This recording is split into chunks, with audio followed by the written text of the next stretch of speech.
Nyakromo kowuok mano ma otimore kaunti ma Migori, warangane matimore Garissa, en jotelo mawuok e kaunti ma Garissa kod jotelo mamoko mago mag puonjo odhier nono kod kwan matin mano mag jopuonjre madonjo e skunde tiegruok mano ma nenap ka giloso tok timo romo kendo rango gerruok mano ma skunno. Jotelo go kwayo jonyuol mondo mi oter nyithindo e sikul mondo mi otiegre ma ok girito mana tije afis ma bende nitiere manok. So this is where we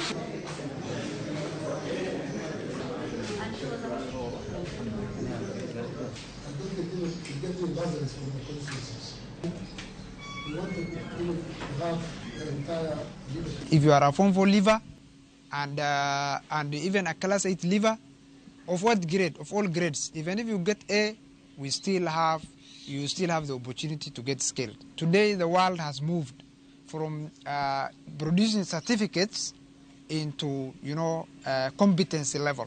And that's why we are implementing the CBET curriculum, the modernized curriculum, where you have courses in modules of different skill sets, where you can come, join the college, in 6 months, you have a skill and a certificate. So we want to awake this sleeping giant so that it can be utilized to the maximum for the benefit of the younger generations. You have been told the benefits. You have been told the focus. You have been told the vision of this country where we are heading to and the world at large. So we need the support of the leadership of the region, and we intend to, one of these fine days, to meet all the members of those regions, even if it means in Nairobi, with the assistance of our honorable member here, so that at least we can be able to discuss the challenges and the problems of this institution. The world of today is about skills.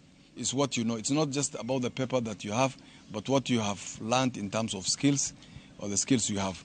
The world of Europe and America is an aging society, and this is the people they are looking for in that region so that they get employed in that region.